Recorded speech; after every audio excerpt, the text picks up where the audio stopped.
All right, I got a question of the day. If you could be one animal, like regardless of what's going on with COVID right now, but if you could be one animal, what would it be and why?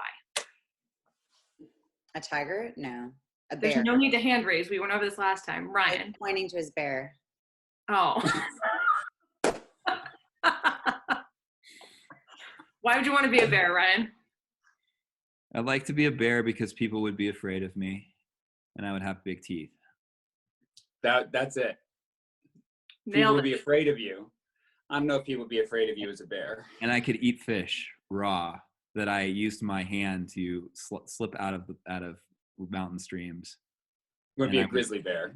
Yeah. That's my answer. Daniela? I'd be a dolphin, and I've had that answer since about the 4th grade. Still, nothing's changed. I want to be a dolphin. Why do you want to be a dolphin? Because you can, swim around and help people and save the fishermen. You've done your own little water fountain, Tim.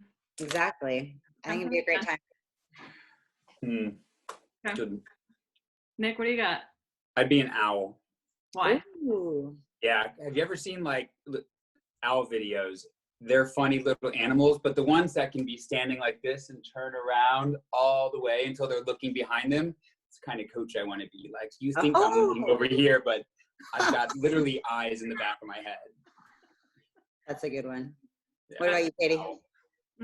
It's a toss-up. I'd either have to go with a Labrador Retriever or an otter, just because I think otters are fun and they can just spin around the water all day and just they just do their own thing and people think they're really cute. And otters do get to play all day. Right? Yeah. All right. With that being said, I think we should introduce ourselves now that everyone knows what animals now that we completely forgot to do that on the first podcast. Let's Kick us off, Daniela. No, we should go in reverse order. So now you start. Oh, I start? My name's Katie. I have been with Sparks for a couple of years now. And day camps at Penn. I was a former assistant coach and recruiter at Penn. I don't know why we're all laughing, but I recently just took a new job. I don't have internet? Do I have it back? Well, you blurted, you got a little fuzzy and you're like, I've been at Sparks for a few years now.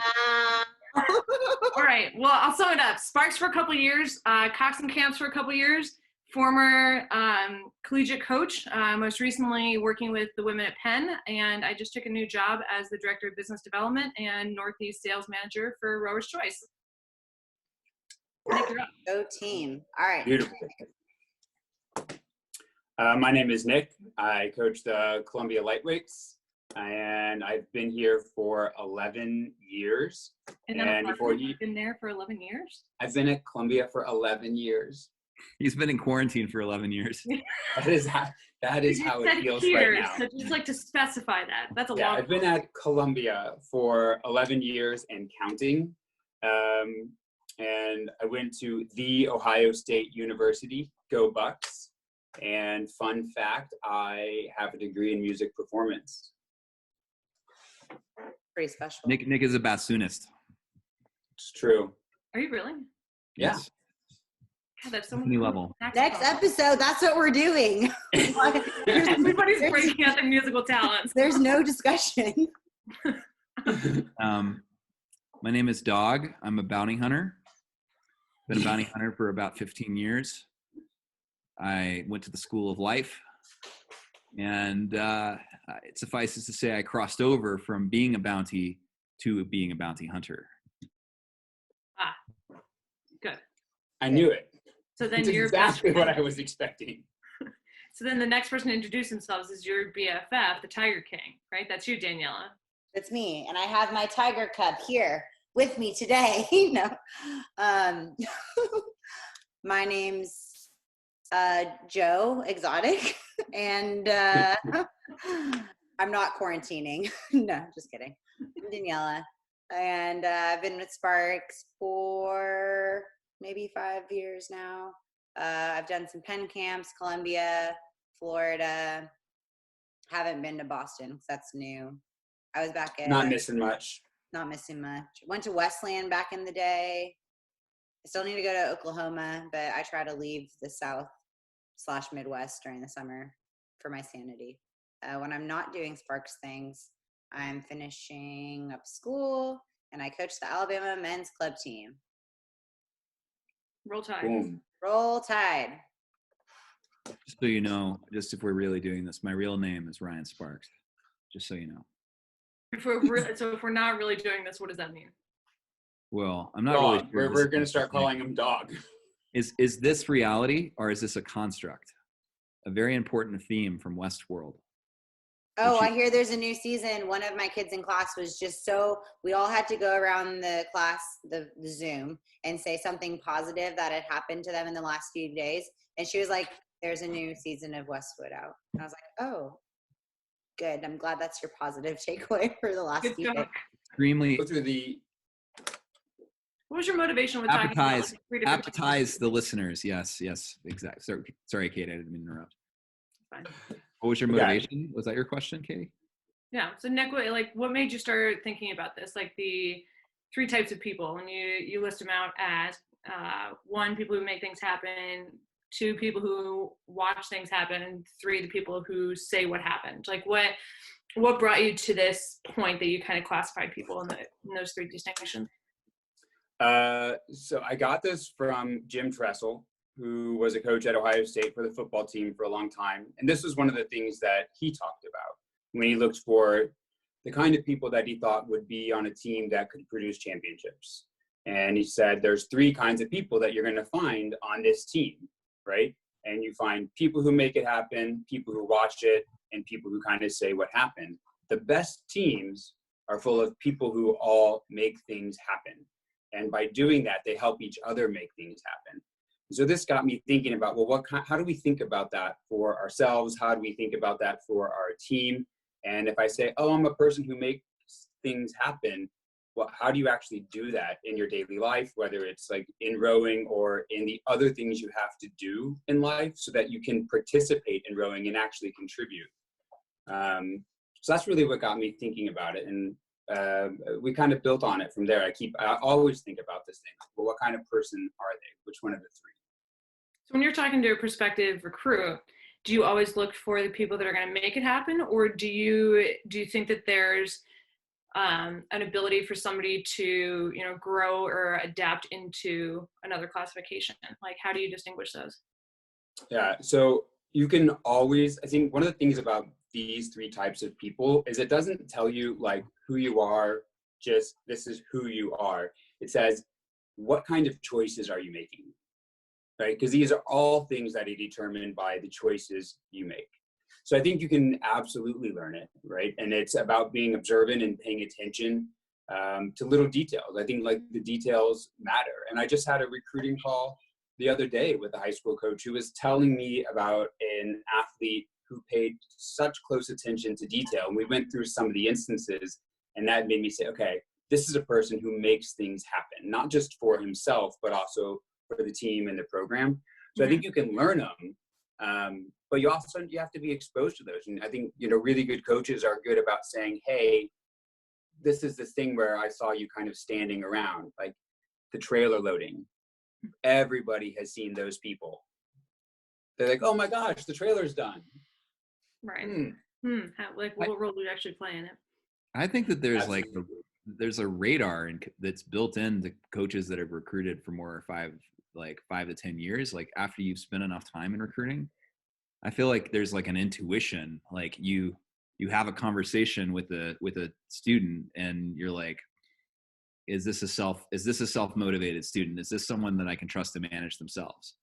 One of the things I end up explaining a lot to families in the recruiting process is that for the most part, there are definitely schools out there where I think there's a closer degree of pedagogy and coaching.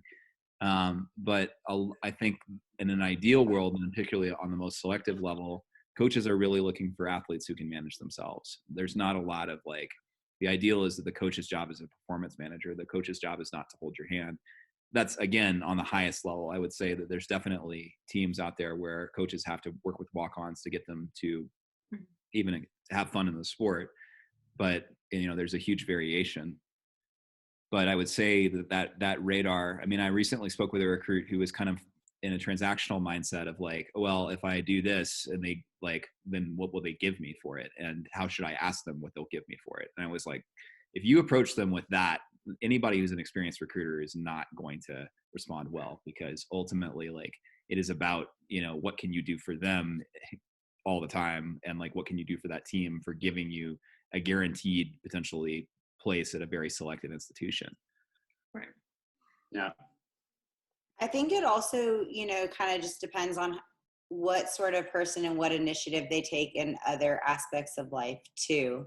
Because, something or a saying that I guess my seniors from three-ish years ago, their saying was like, always be first. And it wasn't to always win, because we didn't, but it was always be, if something needed to get done, be the first one to do it, be the first one to step up, be the first one to help a freshman, be the first, no matter what it was, always be the first one, try to be the first one to go and do that.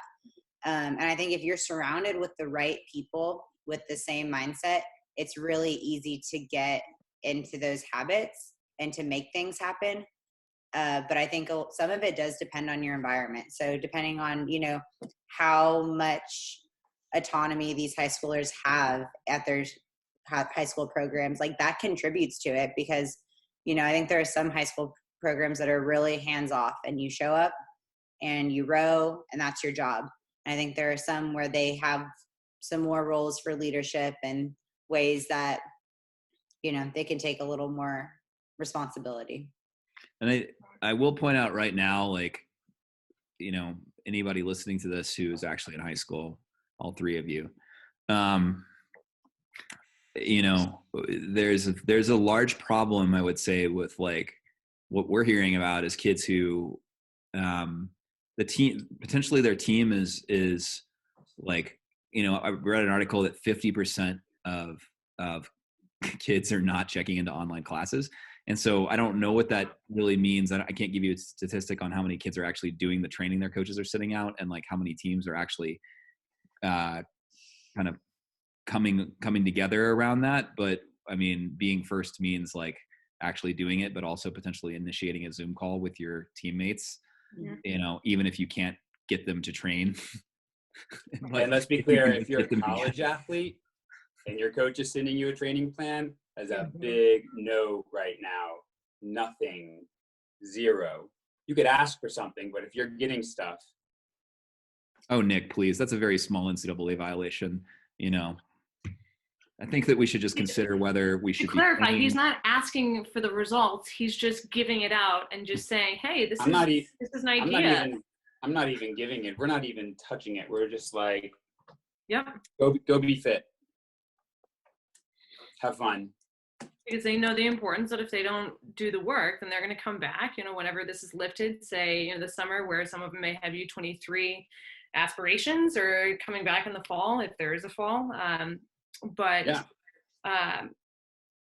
They're going to get left behind, and they know that because of the principles that you've instilled in, or I'd like to think that, right? I've never been coached by you, but like the principles that you instill in your program right now. Yeah. I think they have a pretty idea of what they need to do, generally speaking. We run into athletes who don't, but I would agree with Ryan, like how you manage all of that information and what you choose to do. You choose to check into your class or not, or you choose to do the workout or not. Like, it's choices. They're all choices. I have to ask, should college athletes feel guilty if they're having trouble finding motivation right now? Because, are you kidding? Because let's just be clear about this point that you just brought up. You're not allowed to report back on your workouts to your coaches if you're a collegiate athlete right now. NCAA rules have basically dictated that coaches can send out recommended workouts that you can do. But, I guess the question is, if you're a college athlete, and I have no idea why you'd be listening to this if you are, but should you feel guilty if you're having trouble mounting motivation? Right. I want to make sure you're clear, because our interpretation that we have is that we can't give kids workouts until probably May 31st. I'm pretty sure that's what I heard this week. You can't even give them anything. I People mean, could ask for them. I think, if you follow the college basketball playbook, you could be paying them like 10 grand a month to work out, but since we're not college basketball, oh well, but yeah, but I don't think that's there. I'm going to let Katie take this one because I think she's looking ready to go. I'm gonna cop out of this one. But well, I think, Ren, to your initial question, like not like ignoring like when coaches can send out workouts, like should a college athlete feel guilty about trying to find the motivation? My gut is to say, like, we don't really know because nobody's been through a pandemic like this before. So each day is a learning day. We don't want to justify that, oh my God, just because you're locked inside, like, woe is you, so sorry that like this is happening. Rather, like at least let your athletes know that you hear them and that, some people are going to be fine and coping with this and some people are going to have a really hard time. So we as adults and coaches, as people just living, nobody knows how to really get through this because it's so new. So I think that and we've touched upon this a little bit in the first episode, there's a difference in not seeking out the motivation and not knowing how. Yeah. You're taking advantage. Absolutely.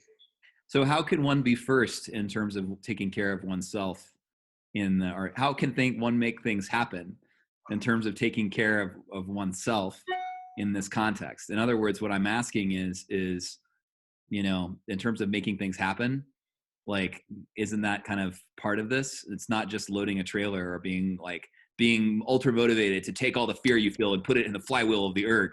Like the question is how can you make things happen, in the middle of like the ridiculous amount of uncertainty that we feel and anxiety that we I all think feel. part of it is you have to be able to differentiate what's in your control and what's not. Because you can really only worry about and make happen what's in your control. So, these kids who might not feel like not feel motivated, if they don't have access to ergs, like that blows, So how are they supporting each other? How are they supporting their teammates? Are they sending each other bodyweight workouts? Are they, sharing their fitness on their watches for runs or bikes? Or, how are they taking the initiative within their control? Because I think, I did a quick survey on my team and probably only about 20% of my guys have access to ergs right now. So like, I know that's hard. That sucks. And you can't even, I think it's hard to think about, the future when you're getting faster and you're coming out of this fitter and you're just ready to go when the new season comes, whether that new season is fall or spring. But, I haven't been erging for months because I don't have one. Like how, it's hard. So I think you have to realize what you have control over and then how you make the best out of that situation. I want to pitch in and say that, like, I think that rowing is partially about community as opposed to the erg. Like, so if you're only able to create community, like, and your team isn't, like, if people aren't on your team, aren't doing the workouts, whatever, if you're able to be the one to initiate, like that, like, I don't know what children do. I mean, adults have happy hours on Zoom. So I'm assuming that you could get your Coke and your popcorn and have your little Zoom happy hour. They watch Netflix together. That's what some of them are doing. They're watching Netflix together. Okay, There's a good Chrome extension for that. I will recommend that everyone in the sport of rowing who definitely is in the recruiting process watch The Scheme if you've got HBO, and you can watch that documentary, which is about how crazy the basketball recruiting scene is. Because I will tell you, it makes the entire rowing, and I am an expert on rowing recruiting after doing it for 10 years. But it makes rowing look like we are in kindergarten. We are in kindergarten, and we can remain in kindergarten. And next episode, we have decided we will address coaches are getting kids to commit right now. Like for, when next fall is traditionally when that occurs. We are a late start sports people. We are not basketball. As a result, like having your recruits commit right now, in my mind, is a flawed strategy on both the recruits part as well as the coaches part. But that's just That's next week. That's next week. Yeah, but there's the hook, line, and sinker. Stay tuned for next week. But that's to say, it's, I don't know where I was going with that. I guess I'll just end with the point that being ultra productive right now is a temptation I think a lot of people have. But if all you can do is maintain community, then you're doing better than just being depressed, which is potentially better than a lot of people. Where do you think coxswains fit into this? Because we've talked about working out and people's ability to do workouts and whether or not they're sharing their workouts or things like that, or building community. Where do coxswains fit in? So I've talked to a lot of coxswains, and we had a little conversation about this before we started the program. But coxswains are really left out right now, in that coaches may be sending out training programs to their teams, but coxswains are thinking, what am I supposed to be doing with my time? Can I watch enough YouTube videos of racing that this is actually something that's helpful? And I think that for coxswains, it's particularly difficult because it takes a crew to, and you want to see if you can steer better. You need a boat for that. You want to formulate commands, but you need a crew. There's a lot of pieces to it. But I will tell you that, I don't know. Actually, let me just do the lead in here and let Katie and Nick say what they have to say, because they have things to say. What with that? I'm just gonna leave us like that. Yeah, I'm just gonna leave you like that. What first comes to mind is like the idea of if we view the coxswain as a leader, but the potential rower as a servant leader, right? One who kind of leads by example and leads by following. Right, if the coxswain can be the one initiating, like, hey, like, let's all get on Zoom and watch a movie together, or watch Netflix, or whatever it is, then like, if it's up to the rowers to lead by example, right, it takes the pressure off them to kind of initiate the action. So the coxswain is certainly in that more, and like, I'm going to use it like power position, I guess, but like in where we are right now, I would view coxswains as leaders and some rowers more as servant leaders. So those rowers who may not be, natural leaders, that even like aren't necessarily natural servant leaders. And to be clear, servant leaders, like somebody who's just like the biggest and like greatest follower ever. It might give them an opportunity to exercise some skills or to experiment with skills that they may not have had before, or experience it with that chance to be more vulnerable.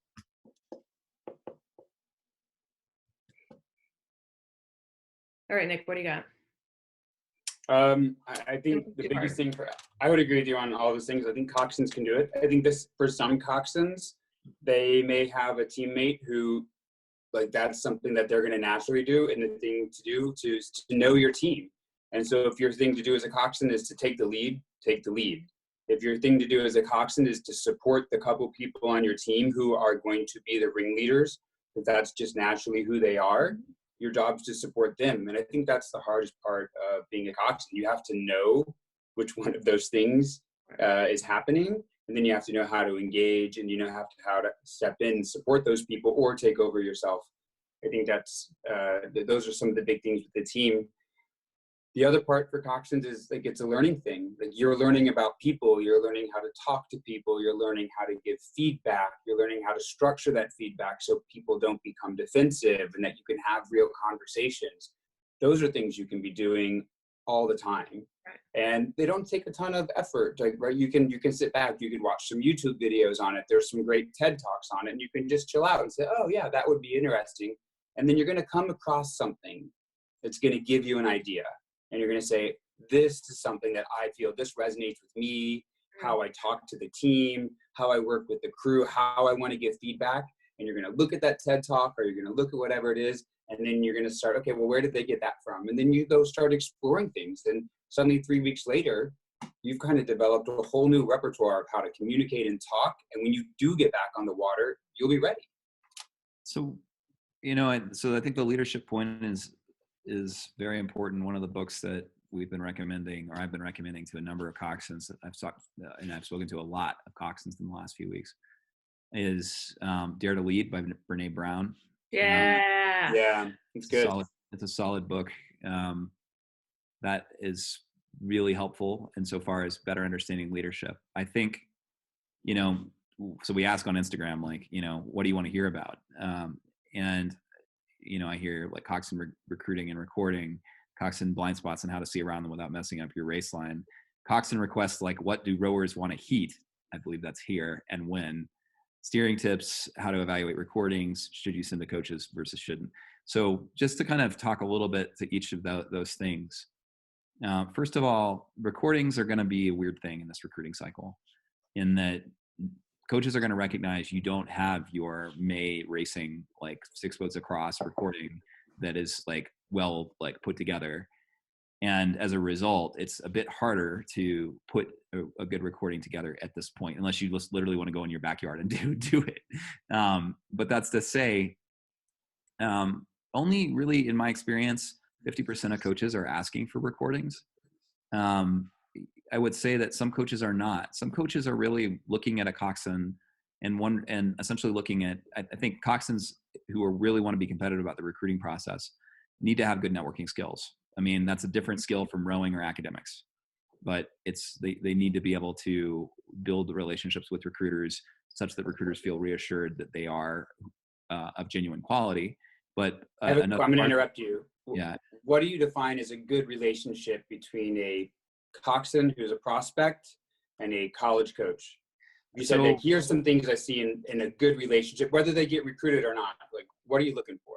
So the way that I like to think about how college coaches kind of intuitively look for a coxswain is, I don't think they see it this way, but I think it lines up, is the same way that most companies hire a manager, in that the first quality that a company hires a manager for is general management experience and background. So knowledge, skill, ability. The second thing they typically look at is the way that manager, or the level of experience that manager has with their strategic objectives that are current. So whatever the goals are for the team, does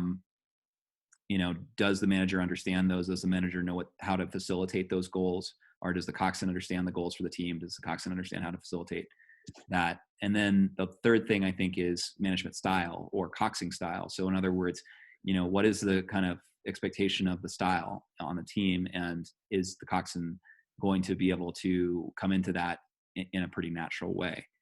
So those things I think are what coaches and coxswains communicate about and can develop a good relationship around, assuming they align on those points and assuming that those, that everything works. But to build into that, Nick, I would say that a coxswain speaking with a coach needs a much higher rowing IQ than a rower.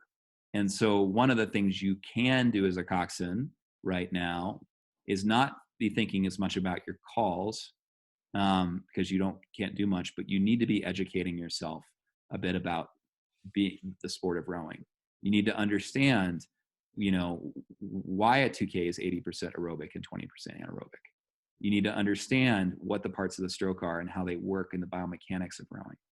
You need to have watched world championship level racing and understand kind of what that is and how that works. You need to have watched college racing and be able to comment on that with the coaches if you're talking to them about the recruiting process.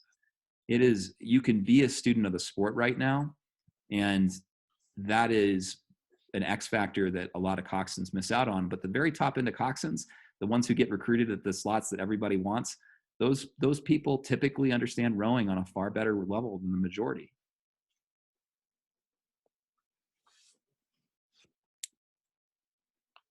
Silence. It's a lot of info. Well, I think, Ryan, to your point where, the recordings is definitely going to be an interesting thing. I remember sitting on a panel with Bill during one of our coxswains camps, and there was a coxswain that asked, like, do you require a recording? And Bill and I differed, and Bill was like, absolutely not. And I'm like, I don't require it, but, if you have it, I'll listen to it, but I'm not necessarily going to make an ultimate decision on that one recording, because that's one instance. But, what I looked for in coxswains were people, just what you were saying, that would be good managers, that have the ability to oversee a group of people, that can enforce the schedule or the agenda, like keep everybody on track, but that they're also independent. But the other thing too that you didn't mention is the idea of being adaptable, right? Like you want to be able to adapt to given like certain environments, whether it's racing, whether it's practice, or coaching stylistic differences. So what your coach expected of you in high school versus what your college coach now expects versus what the assistant coach may prefer. Like they've got to be willing to think on their feet and not just have a very closed-minded outlook. They need to be able, and again, I'm going to use the word vulnerable enough to put themselves in situations that aren't necessarily comfortable in order to better learn. So I think that idea of adaptability, independence, and I think to hold themselves accountable too. It's unfortunate sometimes that we see high school coxswains that are just very power hungry and feel very entitled and fail to really assume or accept the accountability when something goes wrong. And I think that that's something that we need to be aware of, and that as college coaches, I'm sure that Nick and Danielle would agree that, coxswains are they can be very tricky, but what you ultimately want is somebody that's going to kind of lead the group and like bring the group together. And I'm not just saying like great, hold hands, skipping hands, sing kumbaya, but somebody who can recognize, the motivation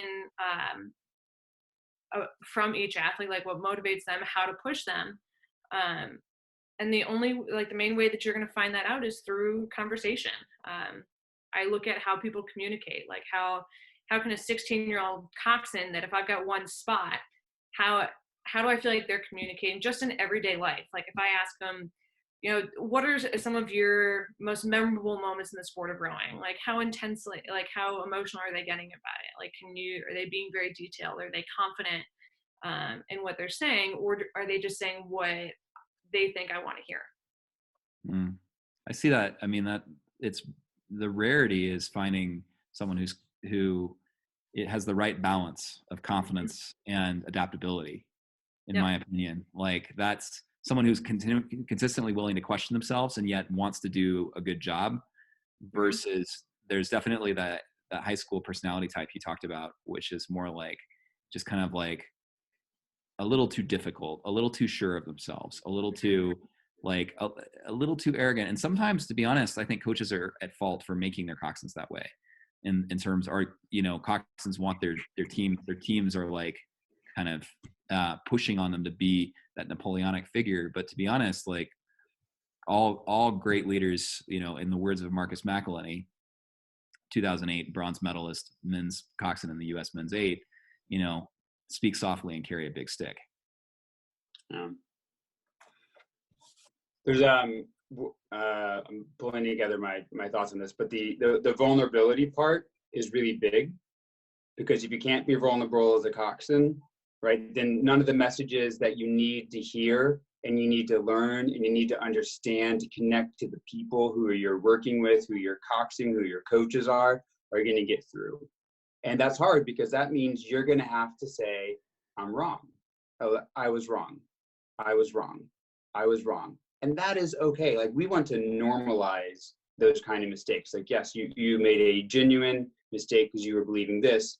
And if you can come at that without a defensive thing, I think that's great. One of the things I've started to do recently is ask any prospect, coxswain or not, tell me about a time when you've changed your mind, when you really believed something, and then you've changed your mind. That to me tells a lot. And what they talk about in those conversations tells me a lot about them.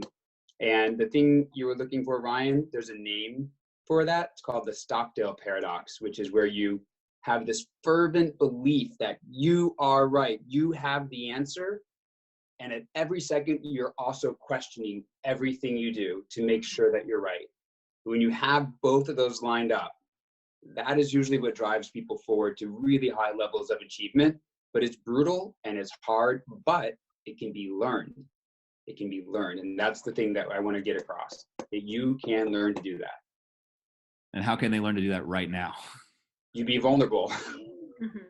But I think they have to be vulnerable enough with themselves to actually know what they don't know, or at least start beginning to admit, like, I don't understand X, I don't understand Y, I don't understand Z. I will tell you, Like Yeah. one of the most interesting things to me is that I think in the US in particular, we have a certain expectation that our coxswains are a little bit snippy, a little bit feisty, you know, like that they're a bit more like confident and like super driven.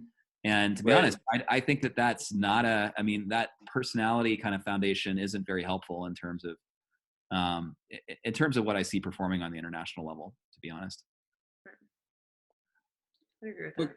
It goes back to some of the things we talked about earlier, which is motivation. How do you get motivated for these things? And you know, if at the end of the day you need a coxswain to get motivated, you need a certain song, you need something else, those are signs that some of those things aren't there. Some of the best ways to do that are to have a conversation with a teammate and realize that you're in it together. Mm-hmm. That is one of the most motivating things. And when coxswains can lead and facilitate that kind of feeling where people feel like, oh, I belong here in this group and we are in this together, that is when coxswains really shine. And you can't do that without being vulnerable, without believing you can do it, but also questioning yourself. And let's just be clear, your rowers' emotions in the boat are not your responsibility. Your rowers' emotions in the boat are not your responsibility. Your rowers' motivation is not your responsibility, particularly if you're on a high level. Correct. So just a heads up, you know, high school coxswains who want to say things, want to make like magical calls that are incredibly Shakespearean, like an advanced call typically comes from being able to layer a bunch of knowledge about rowing, about your rowers, about the weather, about the boat feel in a very simple way over time, such that you and your crew understand it. It's not like some magical statement you pull out in the third 500 of racing and, you know, you've never said before, and somehow it just works. That's not how it works. Rule number one of successful high-end racing: do what you know. Do what you know. That's it. If you do anything else, it's not going to go well. Do what you know. And then if you want to know that, you have to practice it. Mm-hmm. And you've got to be willing to fail. Be vulnerable and be told you're wrong, you're wrong, you're wrong. Mm-hmm. And then let's plug Brene Brown one more time. So the reason, yes. So let's go full circle. The reason Ryan's been recommending this Dare to Lead book to a lot of coxswains is because Brene Brown talks a lot about vulnerability and what it means to have empathy and how you reach, or how you can reach that level with people and within yourself. So if coxswains are like, well, how do I get to this point that we're talking about? I think that even if you don't want to read her entire book, she has some really great content on her website, on her Instagram, in TED Talks, in podcasts. Awesome. Yeah, she just has a brand new podcast called Unlocking Us. And one of the first episodes she talks about, she calls it the FFT. And I'm going to rename it, as she does for, you know, appropriate audiences. Terrible first time. Mm-hmm. So, I mean, if we think about what the F, whatever. But she goes on to say, like, you know, what we're all experiencing right now with this pandemic is like, this is an FFT for everybody. Nobody knows what this is. So if coxswains, I think this would be a great episode. So, you know, Brene Brown, if you ever listen to this, we are putting so many plugs your way.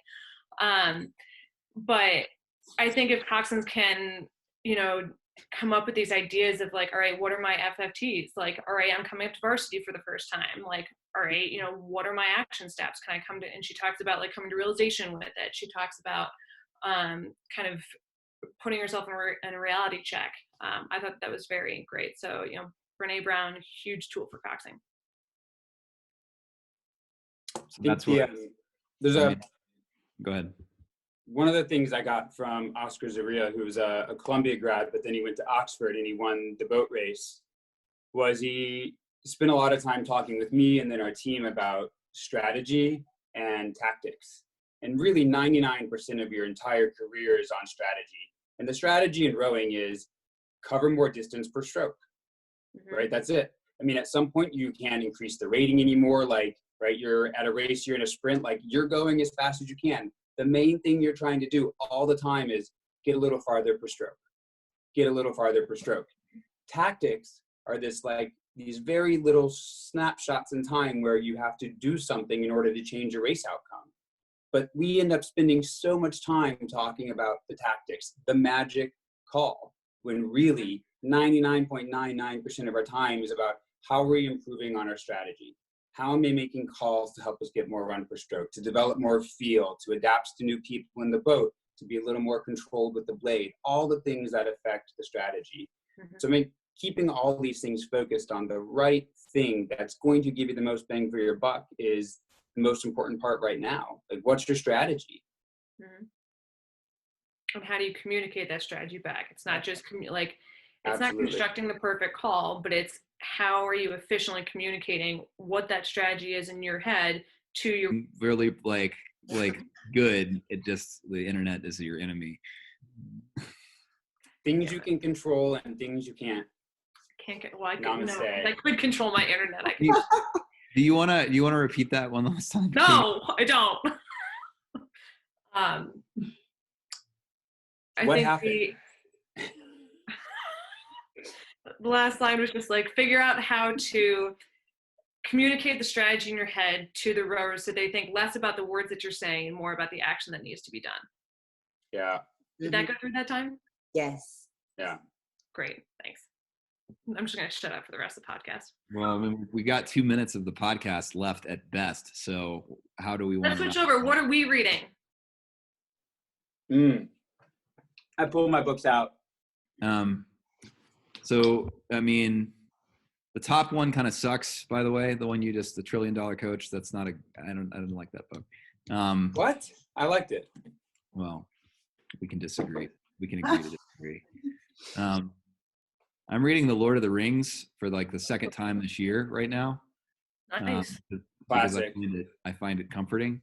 And I should be telling you that I'm reading Brene Brown, but I read that already this year, and I don't really want to read nonfiction right now. So I'm not. Ryan, you read my favorite book ever, my actual favorite book ever this year, which was